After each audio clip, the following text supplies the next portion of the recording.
Dr. Rebecca Walsh had survived 3 terrorist attacks, 2 economic collapses, and 1 particularly memorable zombie outbreak simulation during her medical residency. So when the Galactic Council classified her as optimally qualified for high-risk specimen recovery, she figured it couldn't be worse than Tuesday night shifts at Detroit General. She was beginning to suspect that assumption might have been overly optimistic. "So let me get this straight," Walsh said into her comm, while watching 3 different species turn Xerion Prime into the universe's most expensive fireworks display. "You want me to evacuate a research station during what appears to be an interstellar demolition derby because I have experience with crisis management in hostile environments?" "The term is Emergency Biologics Recovery Specialist," corrected Coordinator Vextal through static that suggested his transmission was coming from somewhere significantly safer than a planet currently being redesigned by strategic bombardment. "Your medical background and survival training make you ideally suited for this assignment." Walsh ducked as something that used to be a mountain range got enthusiastically relocated by alien artillery. "My survival training consists of working emergency rooms in Detroit. How exactly does that qualify me for Warzone specimen recovery?" "Earth medical professionals demonstrate remarkable adaptability under pressure," Vextal explained with the sort of bureaucratic precision that suggested he was reading from a manual titled, "How to Send Humans into Terrible Situations." "Your species' experience with chaotic emergency situations translates well to hostile extraction scenarios." "Chaotic emergency situations," Walsh repeated, watching a Krillian battlecruiser explode in the atmosphere like a very expensive Roman candle. "Right. And what exactly am I supposed to be extracting from this charming vacation destination?" The pause that followed was filled with the distant sound of geological features being creatively rearranged by competing military forces. "The Xerion Research Facility specialized in apex predator behavioral studies," Vextal finally admitted, with the sort of reluctance that preceded very bad news. "Your mission is to recover any surviving biological specimens before they fall into enemy hands." Walsh felt that familiar sensation she'd learned to recognize as the universe's sense of humor asserting itself at my expense. "Apex predator behavioral studies. As in, studying things that eat other things professionally? As in, determining whether dangerous predatory species could be modified for potential security applications," Vextal clarified with euphemisms that didn't hide the fact that someone had been trying to weaponize the galaxy's nastiest creatures. "And now you want me to collect whatever's left of this brilliant experiment while 3 armies use the planet for target practice." "The timeline is pressing," Vextal agreed with masterful understatement as another explosion turned the horizon into abstract art. Walsh looked at the smoking crater that used to be a research facility and felt the universe demonstrate its commitment to irony. "Fine. But when I get eaten by whatever nightmare creatures are running loose in there, I'm haunting whoever designed this mission." The facility looked like it had been decorated by someone whose aesthetic sense involved maximum chaos, with a side of imminent doom. Emergency lighting cast everything in shades of red that made the place look like the universe's most expensive horror movie set, complete with the distant sounds of things that definitely shouldn't be loose wandering around in the corridors making unhappy noises. "Okay," Walsh muttered, checking her equipment with the sort of professional calm that came from years of dealing with situations where everything was simultaneously on fire and trying to kill you. "Emergency specimen recovery. How hard can it be?" That's when she heard the crying. Not the crying of injured researchers or panicked evacuees, but the crying of something small and scared and definitely not human. Walsh followed the sound through corridors lined with containment protocols that had clearly failed with spectacular enthusiasm, past laboratory equipment that looked like it had been used for modern art projects by very angry artists. The crying was coming from what used to be Containment Lab 7, now transformed into a room full of shattered containment units and emergency foam that had apparently been deployed approximately 5 minutes too late to matter. In the center of the chaos, huddled in the remains of what looked like a reinforced nursery, were 4 small, furry creatures making sounds that her universal translator identified as distress calls. "Oh, you have got to be kidding me," Walsh said, staring at what were unmistakably baby versions of something that would probably grow up to eat small starships for breakfast. Someone was keeping babies in a weapons research facility?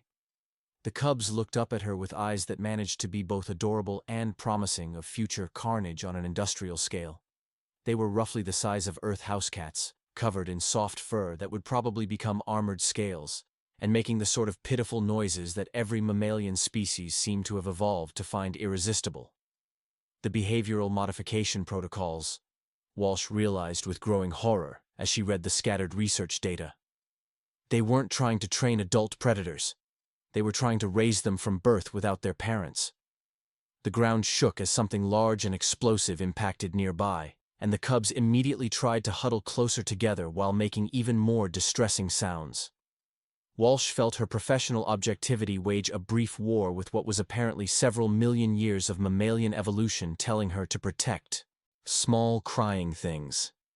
Evolution won decisively. "Okay, babies," she said, approaching the containment area with the sort of careful competence that came from dealing with scared patients in emergency situations. "Let's see what species you are before I do something that's definitely going to get me court-martialed." According to the scattered identification protocols, the cubs were Vorthak juveniles, which was exactly the sort of information that should have made Walsh call for hazmat containment and run in the opposite direction. Vorthak adults were apex predators that hunted in coordinated packs, could digest most known metals, and were generally considered the sort of creatures that made experienced xenobiologists update their insurance policies before field research. The cubs looked at her with expressions of hopeful trust and made sounds that clearly meant, "Please help us." "This is a spectacularly bad idea," Walsh informed them, while carefully extracting them from their damaged containment unit, with the sort of gentle efficiency she'd learned treating scared children in emergency rooms. "Vorthak adults eat people, probably starting with people who steal their babies."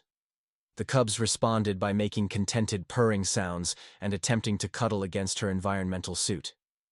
"Right," Walsh muttered, securing the cubs in her emergency specimen containers, while trying to ignore how this felt less like scientific recovery and more like the universe's most dangerous adoption program.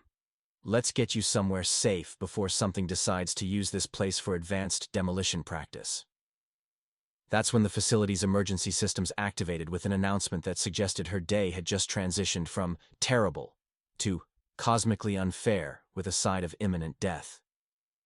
"Warning. Adult Vorthak specimens have breached primary containment. All personnel evacuate immediately. Facility sterilization will commence in 10 minutes. Walsh looked at the cubs, who were making trusting sounds at her, then at the corridor that led to the exit, then back at the cubs who were clearly depending on her for survival. "The parents are loose," she said, with the sort of calm that preceded very bad decisions.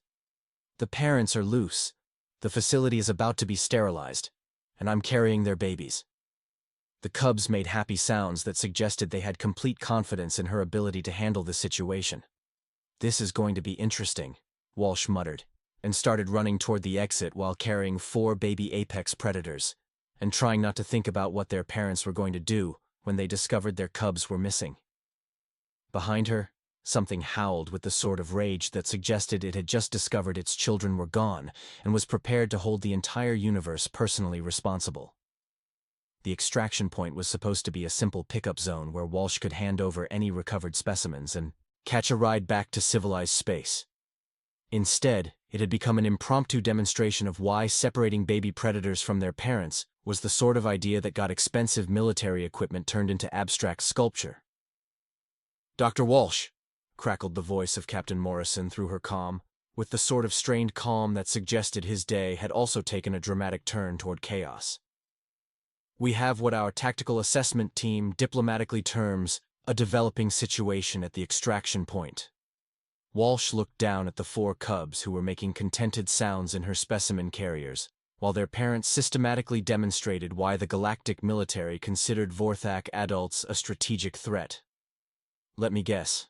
Protective parenting instincts meeting military protocols?" 2 adult Vorthak specimens have established a perimeter around the extraction zone and are conducting what our xenopsychologist calls aggressive search behavior, Morrison replied, with military understatement that didn't hide the fact that his extraction force was being methodically investigated by concerned parents. They appear to be looking for something specific. They're looking for their babies, Walsh said, watching through her field glasses as one of the adult Vorthak casually flipped over a hover tank to see if cubs might be hiding underneath, who I may have accidentally rescued during the facility evacuation. The silence that followed was punctuated by distant sounds of expensive military equipment being enthusiastically rearranged by creatures who clearly prioritized thorough searching over property damage. "Dr. Walsh," Morrison said with remarkable restraint, "are you telling me that you're carrying the offspring of apex predators whose parents are currently conducting an impromptu demolition survey of my extraction force?" "I prefer to think of it as emergency pediatric evacuation," Walsh replied with the sort of professional dignity that was completely undermined by the 4 baby predators currently making adorable cooing sounds at her. The cubs were in immediate danger from facility sterilization protocols. And now their parents are in immediate danger of redesigning my extraction zone according to their own artistic vision, Morrison pointed out with admirable calm. "Doctor, how exactly do you propose we resolve this situation without casualties?" Walsh watched the adult Vorthak demonstrate why they were considered apex predators by casually dodging energy weapons fire, while systematically investigating every piece of equipment in the extraction zone. They moved with the sort of focused intelligence that suggested they would continue their search until they either found their cubs or reduced the immediate area to component atoms in the process. "Well," Walsh said, looking down at the cubs who were making sounds that clearly indicated they wanted to see their parents, "I could try the obvious solution." "Which is?" Morrison asked with the sort of careful hope that preceded either brilliant solutions or catastrophic mistakes. "Giving them back their children."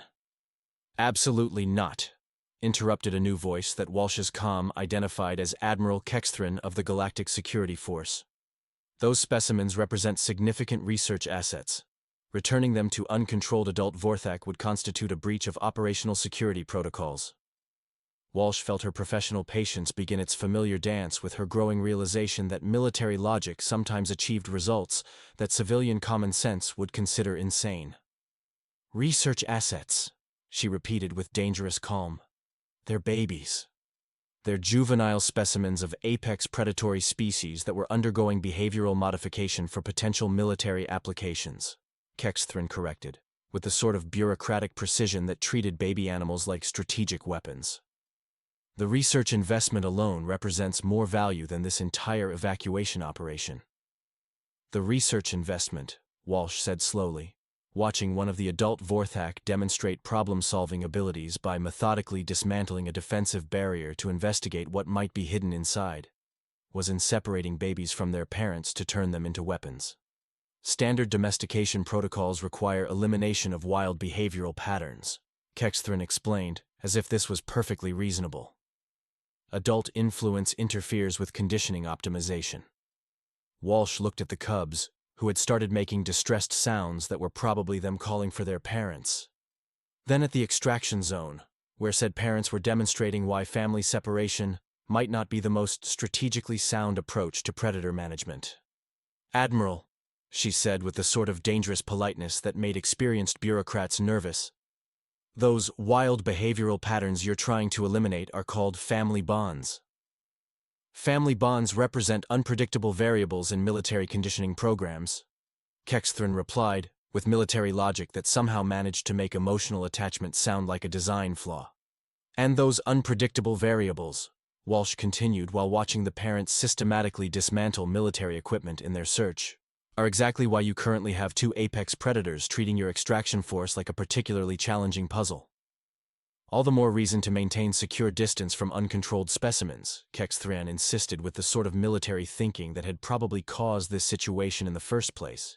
That's when one of the adult Vorthak apparently detected something significant, because the sounds of systematic investigation suddenly became much more focused and considerably more urgent. "Dr. Walsh," Captain Morrison's voice crackled through increasing static, "whatever decision you're going to make, you need to make it quickly. The adult specimens appear to have found your trail." Walsh checked her field glasses and saw that one of the parents had discovered her evacuation route and was now following her scent with the sort of methodical precision that suggested Vorthak tracking abilities were significantly more sophisticated than intelligence reports indicated. "They're following my scent trail," she realized with growing appreciation for their parenting dedication. "They know I have their cubs, and they're tracking me directly." "All the more reason to maintain maximum distance," Admiral Kexthran insisted with military authority. "Adult Vorthak are extremely dangerous when protecting offspring." Walsh looked at the cubs, who had started making excited sounds that suggested they could somehow sense their approaching parents, then at the military force that was treating their family reunion as a security crisis. "You know what?" she said with the sort of reckless clarity that preceded universe-changing decisions. "Let's find out exactly how dangerous protective parents really are." Before anyone could object, Walsh started walking directly toward the extraction zone while carrying 4 baby apex predators who were now making sounds that could charitably be described as ecstatic anticipation of family reunion. "Dr. Walsh," Admiral Kexthran's voice reached frequencies that suggested barely controlled panic. "What are you doing?" "I'm conducting a field experiment in comparative parenting behavior," Walsh replied, while watching the adult predators notice her approach with expressions that suggested they had very strong opinions about the situation. "Also known as returning children to their parents like any reasonable person would do." "This is completely against established protocols," Kexthran protested with bureaucratic horror. "Admiral," Walsh said with growing satisfaction, as she watched the universe prepare to demonstrate why some protocols were fundamentally flawed, "your established protocols are exactly what caused this problem in the first place." That's when the first adult Vorthak saw her carrying the cubs and made a sound that her translator rendered as aggressive relief combined with territorial evaluation, which was apparently what apex predator parents sounded like when they found their missing children in the possession of unknown entities. "This should be educational," Walsh muttered, and kept walking directly toward creatures that could theoretically eat her for breakfast. The universe, she reflected, had a remarkably twisted sense of humor. The reunion between the Vorthak cubs and their parents was proceeding with remarkable success, right up until the Galactic Security Force decided that witnessing functional family dynamics constituted a security breach requiring immediate military intervention. Walsh found herself at the center of what the diplomatic corps would later classify as the day Galactic military doctrine discovered that some problems can't be solved by shooting them. "Situation assessment," Admiral Kexthran demanded through emergency communications, while his extraction force maintained what military tacticians called defensive positioning, and everyone else called hiding behind things while apex predators conducted family business. "The cubs have been successfully returned to their family unit," Walsh reported, while watching the adult Vorthak carefully inspect their offspring with the sort of thorough parental concern that transcended species boundaries. "No injuries sustained, no aggressive behavior displayed, and the parents appear to be transitioning from search mode to protective care mode now that they've confirmed their babies are safe." "That's impossible," interrupted Dr. Velmaran, the mission's xenopsychologist, whose extensive academic training in alien behavior had apparently not included coursework on the revolutionary concept of family dynamics. "Vorthak adults are classified as territorial apex predators. They should be demonstrating hostile aggression toward any foreign entity that has accessed their offspring." Walsh watched the parent Vorthak, who were currently engaged in what appeared to be a comprehensive health assessment of their cubs, while making sounds that her translator identified as protective reassurance combined with affectionate bonding vocalizations. "Maybe they're intelligent enough to recognize that the foreign entity returned their babies safely instead of harming them," she suggested with the sort of radical logic that made military strategists uncomfortable. "Vorthak intelligence assessments indicate severely limited capacity for complex social reasoning," Dr. Velmaran corrected with academic authority that was being systematically undermined by empirical evidence occurring right in front of him. "Their behavioral patterns should prioritize immediate threat elimination over nuanced situation analysis." That's when one of the adult Vorthak did something that fundamentally redefined the entire situation. It looked directly at Walsh and made a sound that her translator struggled with, before finally rendering as formal acknowledgement of protective service combined with territorial status recognition. Then carefully positioned itself and its cubs in a formation that maintained visual contact with her, while demonstrating clearly non-threatening postures. Dr. Walsh. Admiral Kexthran's voice achieved frequencies that suggested his worldview was undergoing violent reconstruction. Are you saying the adult Vorthak are expressing gratitude? They're acknowledging that I protected their cubs during a dangerous situation, and recognizing me as a non-threatening entity, Walsh confirmed, while watching the family group organize into a defensive formation that somehow managed to be both protective and diplomatically neutral, which suggests that Vorthak intelligence assessments might have been slightly inaccurate. Completely impossible, Dr. Velmoran insisted with academic stubbornness that was becoming increasingly divorced from observable reality. Vorthak cognitive capacity is insufficient for complex gratitude expression or sophisticated territorial recognition protocols. That's when the second adult Vorthak approached Walsh directly, moving with the sort of careful deliberation that suggested it was making conscious efforts to appear non-threatening. It stopped at precisely calculated, non-aggressive distance and made a series of sounds that her translator worked overtime to process before finally rendering as formal request for information regarding juvenile welfare protocols and protective care methodologies. It's asking me about childcare, Walsh said with growing amazement at the scope of their social intelligence. It wants to know how I knew to help the cubs and what constitutes proper care for frightened juveniles. That level of abstract conceptual communication is completely outside established behavioral parameters. Dr. Velmoran protested, with the sort of academic distress that accompanied watching pet theories get systematically demolished by inconvenient facts. Maybe your established parameters were based on fundamentally flawed assumptions, Walsh suggested, while carefully responding to the Vorthak parent with basic information about emergency care protocols for traumatized young mammals. That's when the situation evolved from interesting to universe-changing, because the Vorthak parent listened to her explanation with obvious comprehension, processed the information with visible consideration, and then made sounds that her translator identified as request for expanded knowledge sharing regarding optimal offspring development protocols in high-stress environments. Dr. Walsh, Admiral Kexthran said with the sort of careful calm that preceded very important questions. Is that adult Vorthak requesting parenting advice from you? It's asking for consultation regarding optimal development protocols for predator cubs who have experienced traumatic separation from family units, Walsh confirmed, while participating in what was apparently the galaxy's first interspecies childcare consultation, which suggests that Vorthak adults prioritize their children's psychological welfare over territorial considerations. But that would indicate, Dr. Velmoran's voice trailed off as the full implications crashed into his academic worldview. That would indicate that Vorthak adults are intelligent, socially sophisticated creatures who care more about their children's well-being than about maintaining aggressive territorial boundaries, Walsh finished with the sort of dangerous clarity that redefined fundamental assumptions. Which makes the research facility's separation protocols look less like scientific methodology and more like systematic child abuse. The silence that followed was broken only by the sound of Vorthak cubs making contented purring sounds while their parents continued their careful diplomatic conversation with the strange biped who had demonstrated protective instincts toward their offspring.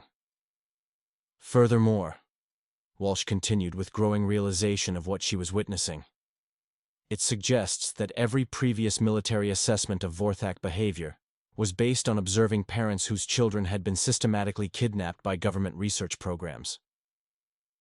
The research protocols required controlled isolation to prevent wild behavioral conditioning, Admiral Kexthran protested with military logic that was beginning to sound increasingly desperate and significantly less logical. The research protocols guaranteed that you'd only observe Vorthak adults at their most violent and psychologically unstable, Walsh corrected, while watching the parents demonstrate problem-solving abilities and communication skills that far exceeded official intelligence estimates. Because you were studying parents in the middle of having their babies stolen by aliens. That's when Emergency Coordinator Thexani's priority transmission activated with the sort of cosmic urgency that suggested the situation had expanded far beyond the boundaries of a single extraction zone. Admiral Kexthran, Thexani announced with barely controlled panic that transcended species barriers. We have confirmed reports of Vorthak adult pairs conducting coordinated approaches to 17 different research facilities across 4 separate sectors. They're not attacking the installations, they're systematically investigating them. Investigating for what purpose? Admiral Kexthran asked, with the sort of growing dread that accompanied strategic disasters. They appear to be conducting comprehensive searches for something specific. Thexani reported with bureaucratic precision that didn't hide the fact that nobody in Galactic Command understood what was happening. Facility security reports indicate methodical but non-destructive exploration of research complexes, with particular attention to juvenile specimen storage areas. Walsh felt the scope of what she'd accidentally triggered expand to truly cosmic proportions as the implications became clear. They're conducting a species-wide search operation for their missing children, she realized with growing horror at what the galaxy had unknowingly created. The entire Vorthak population is looking for cubs that have been taken for research purposes. That level of coordinated communication is impossible, Dr. Velmaron insisted with academic desperation that was becoming increasingly detached from demonstrable reality. Vorthak don't possess complex information networks capable of organizing multi-sector search operations. Unless, Walsh said with dangerous calm, while watching the universe demonstrate why assumptions could be lethal. Your intelligence assessments were completely wrong about their social structure, technological capabilities, communication methods, and cognitive development. Which would mean, Admiral Kexathron said with the sort of military precision that accompanied the recognition of strategic catastrophes, that we've been systematically conducting child abduction operations against an intelligent species with advanced organizational capabilities and interstellar communication networks. The adult Vorthak near Walsh made urgent sounds that her translator identified as request for immediate information regarding locations of additional offspring and status of family unit recovery operations, confirming that they were indeed coordinating with a larger search effort. Dr. Walsh, Admiral Kexthran said with the sort of formal gravity that preceded universe-changing military decisions, we need you to establish communication protocols and determine what the Vorthak Collective wants. Walsh looked at the Vorthak parents, who were watching her with expressions that combined hope, determination, barely controlled desperation, and what was beginning to look like diplomatic patience. I think, she said slowly while recognizing the scope of what was unfolding, they want their children back. All of them. From every research facility in galactic space. That's when the emergency communication system activated with a transmission that changed the fundamental nature of galactic civilization. A formal diplomatic communication from the Vorthak Collective, transmitted simultaneously in 17 different galactic languages with mathematical precision and technological sophistication that indicated capabilities far beyond anything in current intelligence databases. Galactic governmental entities and research institutions, the transmission began, with formal diplomatic protocols that nobody had expected apex predators to possess. The Vorthak Collective requests immediate cessation of juvenile extraction operations and return of all offspring currently held in research facilities. We are prepared to engage in diplomatic negotiations for peaceful resolution of this situation. Walsh looked at Admiral Kexthran's expression of cosmic shock displayed on her comm. Congratulations, Admiral, she said with dangerous satisfaction, while watching the universe demonstrate its commitment to irony. You've just discovered that the galaxy's most feared apex predators are actually an intelligent diplomatic civilization, whose only hostile behavior was trying to get their kidnapped children back. And, she continued with growing appreciation for Vorthak restraint, they've been attempting to resolve this through proper diplomatic channels before considering military options. Which makes their patience so far remarkably civilized, considering the circumstances. Admiral Kexthran's expression suggested he was realizing that his extraction force had been completely surrounded by creatures capable of sophisticated, diplomatic communication who could have eliminated them at any point, but had chosen negotiation and family recovery over violence. What exactly do they want from us? He asked with the sort of careful calm that accompanied strategic surrenders. Walsh looked at the Vorthak parents, who were making sounds that her translator rendered as hopeful anticipation of positive diplomatic resolution and peaceful family reunification. Same thing any parent wants, she said, while watching the universe prepare to redefine galactic civilization through the revolutionary application of basic family values. their children safe, healthy, and home where they belong. The first Galactic Conference on Interspecies. Juvenile welfare rights was being held on Diplomatic Station 7, hastily converted from a military facility into something resembling a peace venue. Dr. Walsh found herself at the center, watching 63 species argue about whether child abduction constituted legitimate research. The Comprehensive Galactic Accords on Juvenile Protection, announced Chief Mediator Dex Thani with cosmic gravity, will now commence deliberation. All parties have agreed to binding arbitration regarding treatment of underdeveloped sapient beings in research environments. Walsh looked around where civilizations conducting behavioral modification research were discovering their test subjects had parents, families, and sophisticated legal systems. "Before we begin," she said with patient professionalism, "can someone explain how 63 civilizations missed that Vorthak adults are intelligent beings with advanced communication networks?" "Initial assessments followed established protocols," admitted research coordinator Kelvanis with academic embarrassment. "Our methodologies focused on individual specimen observation in controlled environments." "You studied kidnapped children's parents and expressed surprise they seemed aggressive," Walsh translated with dangerous calm. The holographic displays activated, showing evidence that redefined galactic civilization. Vorthak communication networks spanning 47 sectors, systematically underestimated technological capabilities, and social structures indicating advanced civilization. "The Vorthak Collective," announced Ambassador Thekvarin, newly appointed representative of a species classified as wildlife until hours ago, presents evidence regarding interference with our developmental protocols. The displays showed data causing cosmic horror. Research facilities across 49 worlds, 47,000 Vorthak cubs removed from families over 60 years, experimental protocols that would be torture if applied to recognized sapient species. "For 63 years, Thekvarin continued with controlled fury, galactic institutions have systematically separated Vorthak offspring for domestication optimization. During this period, we submitted 47 formal complaints through diplomatic channels. Dismissed as animal behavioral anomalies," Admiral Kexthrin admitted with military precision, "because intelligence classifications categorized Vorthak communications as non-sentient activity." Despite submitting complaints in 17 galactic languages with mathematical proof of sapience, Thekvarin pointed out with diplomatic coldness, following protocols exceeding most recognized civilization standards. "The primary question," Chief Mediator Dex Thani announced, "is whether current protocols violate sapient rights and how to address historical injustices." "Specimens were unrecognized wildlife," protested legal coordinator Vex Thule desperately. "Protection protocols apply only to officially recognized species." "Which we were systematically denied," Thekvarin corrected, "because assessments classified our communications as animal behavior rather than diplomatic correspondence." Emergency Coordinator Falthek activated priority communications. "Conference delegates, Vorthak family units are conducting peaceful recovery operations across 49 sectors, retrieving offspring without casualties or facility destruction." "Despite legal precedents justifying military action against systematic child abductors," Thekvarin added with diplomatic precision. "Furthermore, 29 additional species currently classified as wildlife submitted similar dismissed complaints due to assessment failures." Walsh felt reality restructure as she processed the implications.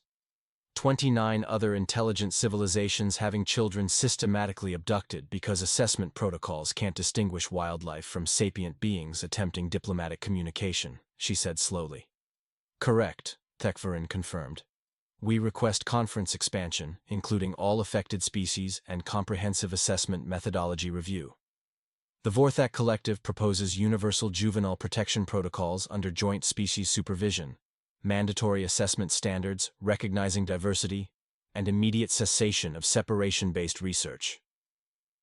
"Under whose authority?" Dex Thani asked. "Joint oversight by affected species and neutral entities with demonstrated juvenile protection competence," Thekvarin announced, "particularly species demonstrating instinctive protective responses toward vulnerable juveniles regardless of origin." Every representative focused on Walsh with expressions suggesting fundamental diplomatic paradigm shifts. The Vorthak Collective requests human participation in universal juvenile welfare oversight, Admiral Kexthrin said with strategic recognition. Because humans automatically protect scared children regardless of species, Walsh realized with cosmic amusement. That characteristic appears remarkably unusual in galactic context, Thekvaran confirmed diplomatically. 18 months later, Walsh directed the Galactic Institute for Universal Juvenile Welfare, teaching that children deserve protection regardless of classification and intelligence manifested in diverse forms. The rescued Vorthak cubs became unofficial ambassadors, demonstrating that protective instincts transcended biological boundaries. Final log entry, she recorded watching interspecies collaboration revolutionize cooperation approaches. Day 270 of implementation. Galactic civilization discovered protecting children produces more peaceful societies. She paused, watching previously classified wildlife demonstrate capabilities surpassing recognized powers. Historical note: Galactic diplomacy's greatest revolution achieved by an emergency doctor refusing to abandon scared babies. Apparently, maternal instincts represent advanced diplomatic technology. Walsh returned to coordinating comprehensive intelligence reform. Someone had to teach the universe that protecting children wasn't advanced science, just basic decency applied professionally. Basic decency, it turned out, was the galaxy's most revolutionary force.